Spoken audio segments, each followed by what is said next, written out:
আসসালামু আলাইকুম রহমতুল্লাহ। আজকে আমরা আলোচনা করব তাকওয়া, আল্লাহ ভীরুতা নিয়ে। তাকওয়া অর্জন করলে একজন মানুষ মুত্তাকি হতে পারে। তাকওয়ার গুরুত্ব, তাকওয়ার পুরস্কার, একজন আল্লাহ ভীরু মানুষ কিভাবে তাকওয়া অর্জন করবে। নবী রাসূলগণ, প্রায় অনেক নবী রাসূলগণ তাদের উম্মতদের তাকওয়ার ব্যাপারে বলে গিয়েছেন, পরামর্শ দিয়ে গেছেন, তাকওয়া অর্জন করার জন্য বলেছেন। এই সমস্ত বিষয় নিয়ে আজকে আলোচনা করব ইনশাআল্লাহ। তাকওয়ার গুরুত্ব, তাকওয়া অর্জনের নির্দেশ। আল্লাহ তাকওয়া অর্জনের নির্দেশ দিয়েছেন আমাদেরকে। আল্লাহ বলেন, হে ঈমানদারগণ, তোমরা যথাযথভাবে আল্লাহকে ভয় করো এবং মুসলিম না হয়ে মৃত্যুবরণ করো না। সূরা আল ইমরান আয়াত নাম্বার 102। আমাদের জীবনের ভিত্তি করতে হবে তাকওয়ার উপরে। তাকওয়ার উপরে প্রতিষ্ঠিত হবে আমাদের সব কিছু, আমল, ইবাদত, ঈমান। যে ব্যক্তি তার ঘরের ভিত্তি স্থাপন করেছে আল্লাহর ভয় ও সন্তুষ্টির উপর, সে ব্যক্তি উত্তম নাকি ওই ব্যক্তি উত্তম যে তার ঘরের ভিত্তি দাঁড় করিয়েছে এমন একটি গর্তের কিনারায় যার তলায় মাটি নেই? ফলে এটা তাকে সহ অচিরেই জাহান্নামের অতল আগুনের খাদে গিয়ে পড়বে। আর আল্লাহ কখনো জালিম সম্প্রদায়কে হেদায়েত দেন না। সূরা তাওবা আয়াত নাম্বার 109। নদীর এমন কিনারাকে জুরুফ বলা হয় স্রোতের টানে যার তলা থেকে মাটি সরে গেছে এবং উপরের অংশ কোনো নির্ভরতা ছাড়াই দাঁড়িয়ে আছে। যারা আল্লাহকে ভয় না করা এবং তার সন্তুষ্টি পরোয়া না করার উপর নিজেদের কার্যক্রমের ভিত্তি গড়ে তোলে, তাদের জীবন গঠনকে এমন একটি ইমারতের সাথে তুলনা করা হয়েছে যা অস্থিতিশীল সাগর কিনারে নির্মাণ করা হয়েছে। এ উপমাটির সাথে দুনিয়ার জীবনের এ বাহ্যিক স্তরটিরও হুবহু মিল রয়েছে। এই স্তরটির উপরই আমরা সবাই আমাদের জীবনের যাবতীয় কার্যক্রমের ইমারত নির্মাণ করি, অথচ এর কোনো স্থায়িত্বই নেই। বরং আল্লাহর ভয়, তার সামনে জবাবদিহির অনুভূতি এবং তার সন্তুষ্টি অনুযায়ী চলার শক্ত পাথরখণ্ড যে কাজের ইমারতের নিচে বসানো থাকে, কেবল সে কাজটি মজবুত ও স্থিতিশীল হয়। যে অজ্ঞ ও অপরিণামদর্শী মানুষ আল্লাহর ভয় ভীত না হয়ে এবং তার সন্তুষ্টি লাভের পরোয়া না করে নিছক দুনিয়ার জীবনের বাহ্যিক অবস্থার উপর ভরসা করে দুনিয়ার কাজ করে যায়, সে আসলে নিজের জীবন গঠনের বুনিয়াদ গোড়া থেকেই ভিত্তিহীন করে দেয়। ভিত্তিহীন যে উপরি স্তরের উপর সে তার সারা জীবনের সঞ্চয় জমা করেছে, একদিন হঠাৎ তার ধসে পড়বে এবং তাকে তার জীবনের সমস্ত সম্পদ ধ্বংস করে দেবে। আমরা জানতে পারলাম এখান থেকে তাকওয়ার উপর আমাদের জীবন যেমন গড়তে হবে, তেমনি তাকওয়া ছাড়া আমরা মুসলমান হতে পারবো না। একজন ইমানদারকে তাকওয়া অবলম্বন করতে হবে, আর সেটা হচ্ছে আল্লাহ ভীরুতা, আল্লাহর ভয় অন্তরে আমাদের সদা জাগ্রত রাখতে হবে। তাকওয়া হচ্ছে মর্যাদার মাপকাঠি। আল্লাহ বলেন, নিশ্চয়ই আল্লাহর কাছে তোমাদের মধ্যে তারাই অধিক সম্মানিত যারা বেশি আল্লাহ ভীরু। নিশ্চয়ই আল্লাহ সব কিছু সম্পর্কে জানেন ও সব কিছুর খবর রাখেন। সূরা হুজুরাত আয়াত নাম্বার 13। তাকওয়া ইবাদাতের সার বস্তু। আল্লাহর নিকট তার গোশত এবং রক্ত কিছুই পৌঁছে না, বরং তোমাদের তাকওয়াটাই তার নিকট পৌঁছে। সূরা হজ 37 নম্বর আয়াত। এটা কোরবানির আয়াত।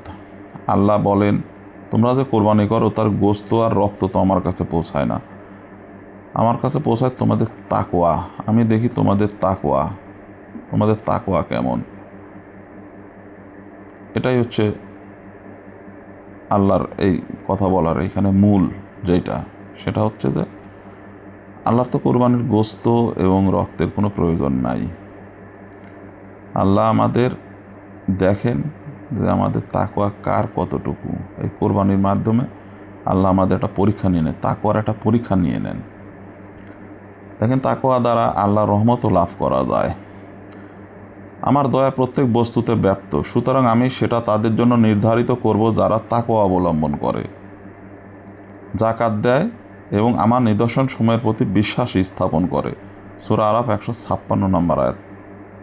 তাকওয়া মানুষকে আল্লাহর বন্ধু বানায়, আল্লাহর নিকটবর্তী করে, আল্লাহর প্রিয়জন বানায়। জেনে রাখো, নিশ্চয় আল্লাহর বন্ধুদের কোনো ভয় নেই এবং তারা দুঃখিতও হবে না। তারা হচ্ছে ওইসব ব্যক্তি যারা ঈমান আনয়ন করে এবং তাকওয়া অবলম্বন করে। তাকওয়া অবলম্বন করতেই হবে আমাদের, উপায় নাই। তাকওয়া আমাদেরকে অনেক পাপ কাজ করা থেকে বিরত রাখে। সূরা ইউনূস 62-63 নম্বর আয়াত। তাকওয়া জাহান্নামের আগুন থেকে আমাদের রক্ষার কারণ, সেটাও আল্লাহ বলে দিচ্ছেন। তোমাদের প্রত্যেকেই পুলসিরাত অতিক্রম করবে, এটা তোমার প্রতিপালকের অনিবার্য সিদ্ধান্ত। পরে আমি মুত্তাকিদেরকে উদ্ধার করবো এবং জালিমদেরকে সেটাই নতজানু অবস্থায় রেখে দেব। সূরা মারিয়াম 71-72 নম্বর আয়াত। মুত্তাকিদেরকে আল্লাহ উদ্ধার করবেন, যাদের তাকওয়া আছে তারাই তো মুত্তাকি। তাকওয়া জান্নাত লাভেরও উপায়। আল্লাহ বলেন, যারা তাদের প্রতিপালককে ভয় করত তাদেরকে দলে দলে জান্নাতের দিকে নিয়ে যাওয়া হবে। দলে দলে জান্নাতের দিকে নিয়ে যাবে যারা তার প্রতিপালককে ভয় করত। সূরা জুমার 73 নম্বর আয়াত। তাকওয়া শয়তানের ধোঁকাবাজি ধরিয়ে দেয়। যারা তাকওয়ার অধিকারী হয় তাদেরকে শয়তান যখন কুমন্ত্রণা দেয় তখন তারা আল্লাহকে স্মরণ করে এবং তৎক্ষণাৎ তাদের চক্ষু খুলে যায়। সূরা আরাফ। এটা ব্যাখ্যা করার একটু দরকার আছে। দেখেন, যারা প্রকৃতপক্ষে আল্লাহকে ভয় করে এবং অসৎ কাজ থেকে দূরে থাকতে চায়, তাদের মনে যদি কখনো অসৎ চিন্তার সামান্যতম স্পর্শ লাগে তাহলে তা তাদের মনকে ঠিক তেমনিভাবে আহত করে যেমন চোখে বালি পড়লে মানুষের যন্ত্রণা বোধ হয়।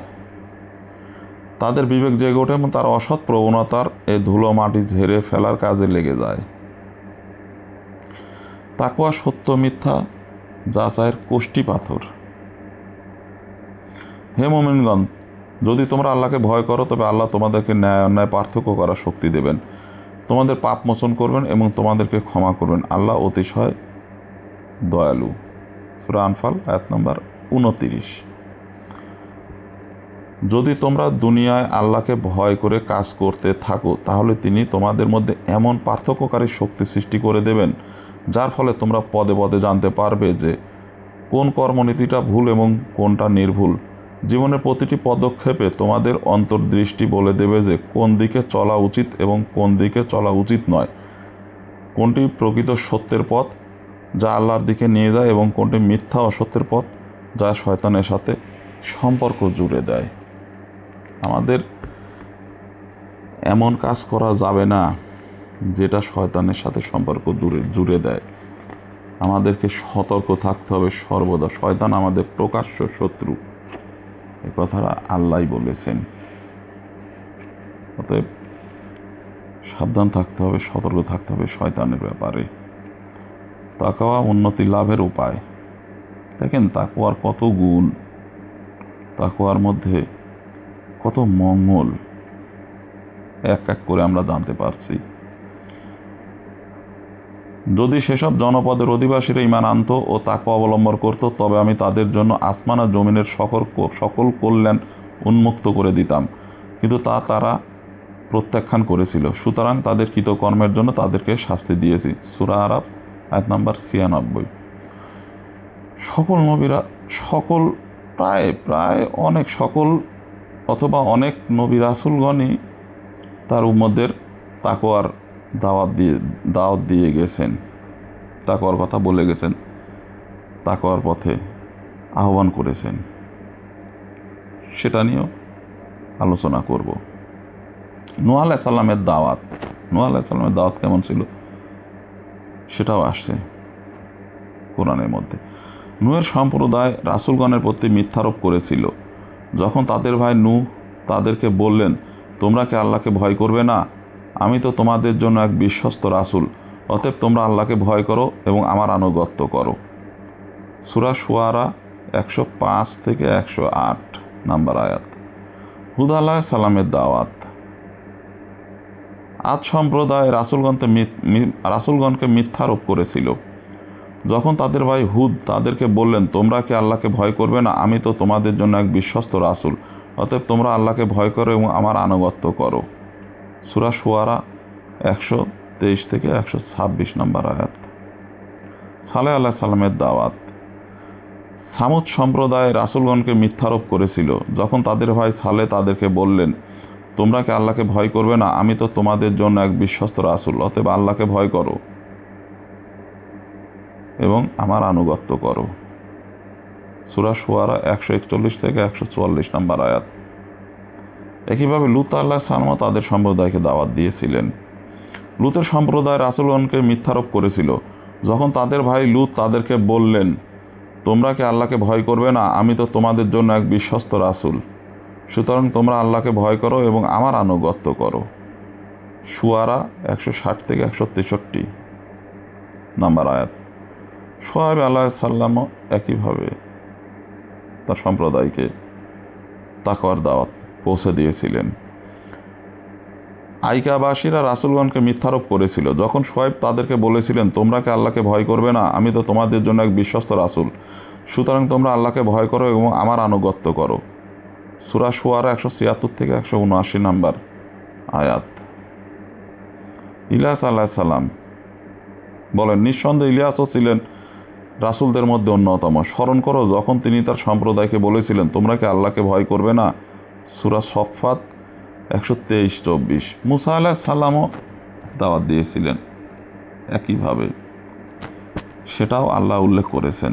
স্মরণ করো যখন তোমার প্রতিপালক মুসাকে ডেকে বললেন, তুমি জালিম সম্প্রদায় ফিরআউনের সম্প্রদায়ের নিকট যাও, তারা কি আল্লাহকে ভয় করবে না? সূরা শুআরা 10-11 আয়াত নাম্বার। ঈসা আলাইহিস সালাম বলেন, আমি তোমাদের কাছে এসেছি তোমাদের রবের পক্ষ থেকে নিদর্শন সহকারে, সুতরাং তোমরা আল্লাহকে ভয় করো এবং আমার অনুসরণ করো। আলে ইমরান আয়াত 50। সবশেষে আমাদের প্রিয় নবী হযরত মুহাম্মদ সাল্লাল্লাহু আলাইহি সাল্লাম, আমাদের ভালোবাসা, আমরা তার উম্মত হতে পেরে আমরা নিজেদেরকে ধন্য মনে করি। লাখো কোটি শুকরিয়া মহান রাব্বুল আলামিনের দরবারে। আমরা রব হিসাবে আল্লাহকে পেয়েছি আর নবী হিসাবে মুহাম্মদ সাল্লাল্লাহু আলাইহি সাল্লামকে পেয়েছি।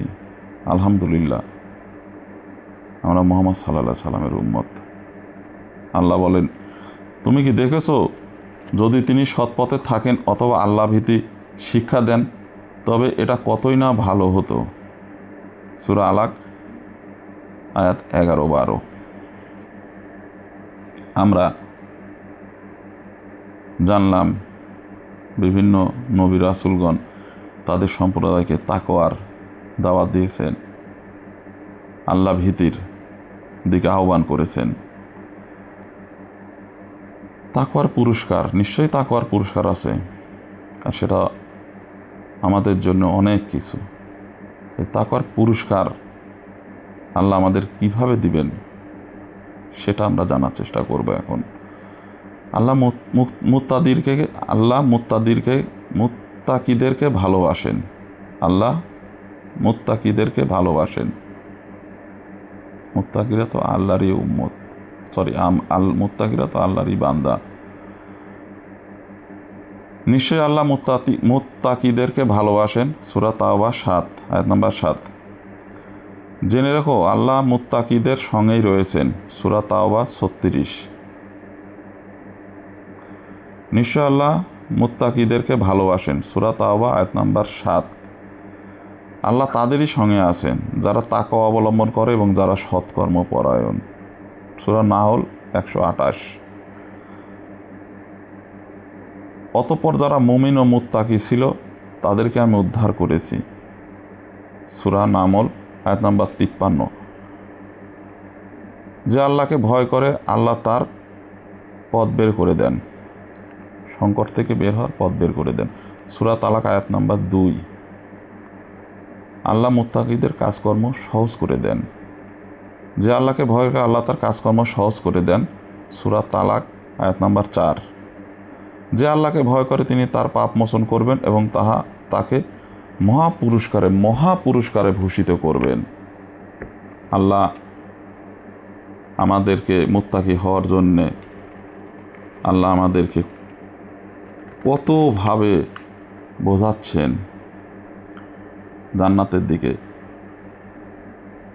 আল্লাহ আমাদের আহ্বান করছেন, তোমরা মুত্তাকি হও, মুত্তাকি হলে আল্লাহ তোমাদেরকে পুরস্কার দিবেন, আর সেটা জান্নাত, এবং তাদের পুরস্কার নষ্ট করা হবে না। নিশ্চয় যে তাকওয়া অবলম্বন করে ধৈর্যশীল হয়, আল্লাহ এমন সৎকর্ম পরায়ণদের শ্রমফল নষ্ট করেন না। সূরা ইউসুফ আয়াত নাম্বার 90। শুভ পরিণাম মুত্তাকিদের জন্য। পরিশেষে মুত্তাকিদের পরিণাম তো শুভই হবে। যারা আল্লাহ তার রাসূলের আনুগত্য করে, আল্লাহকে ভয় করে ও তার অবাধ্যতা হতে সাবধান থাকে, তারাই সফলকাম। সূরা নূর আয়াত 52। তোমরা তোমাদের প্রতিপালকের ক্ষমা ও জান্নাতের দিকে ধাবিত হও, যার প্রসারতা ও বিস্তৃতি নভমণ্ডল ও ভূমণ্ডল সদৃশ্য, আর তা মুত্তাকিদের জন্যই নির্মিত হয়েছে। মুত্তাকিরা জান্নাতের মধ্যে থাকবে। আলে ইমরান 133। আলে ইমরান 133 নম্বর আয়াত। সেদিন মুত্তাকিরা জান্নাত ও ঝর্ণার মধ্যে থাকবে। সূরা জারিয়াত আয়াত নাম্বার 15। নিশ্চয়ই মুত্তাকিগণ থাকবে বাগান ও ঝর্ণার ধারার মাঝে। সূরা কামার আয়াত নাম্বার 54। এখন আমরা তো তাকওয়া সম্বন্ধে অনেক কিছুই জানলাম, কিন্তু এই তাকওয়া আমরা অর্জন করবো কীভাবে, আল্লাহ সেটাও বলে দিয়েছেন। আমাদের তো তাকওয়া অর্জন করতে হবে, তবেই তো আমরা মুত্তাকি হতে পারবো। আল্লাহর ইবাদত করা, প্রথমে আল্লাহর ইবাদত করার মাধ্যমেই আমাদেরকে মুত্তাকি হতে হবে। হে মানব সমাজ, তোমরা তোমাদের রবের ইবাদত করো, যিনি তোমাদেরকেও তোমাদের পূর্ববর্তীদেরকে সৃষ্টি করেছেন, যাতে তোমরা তাকওয়া অবলম্বন করতে পারো। সূরা বাকারা আয়াত নাম্বার 21। আল্লাহর আইন বাস্তবায়ন করা। হে জ্ঞানবান লোকেরা, কিসাস প্রতিশোধ গ্রহণের মধ্যে তোমাদের জন্য জীবন রয়েছে। এ পদ্ধতির মাধ্যমে তোমরা তাকওয়া অবলম্বন করতে পারবে। সূরা বাকারা 179 নম্বর আয়াত। রোজা রাখার মধ্যেও বিরাট তাকওয়া। রোজাদারের পুরস্কার আল্লাহ নিজ হাতে দিবেন। সব সৎকর্মের পুরস্কার ফেরেশতারা লিখবেন, কিন্তু রোজাদারের পুরস্কার আল্লাহ নিজ হাতে দিবেন। হে জ্ঞানবান লোকেরা, হে ঈমানদারগণ, তোমাদের উপর রোজা ফরজ করে দেওয়া হয়েছে, যেভাবে তোমাদের পূর্ববর্তীদের উপর ফরজ করা হয়েছিল, যাতে করে তোমরা মুত্তাকি হতে পারো। সূরা বাকারা আয়াত নাম্বার 183। সালাত কায়েম করতেই হবে আমাদের, এর কোনো বিকল্পই নাই আমাদের।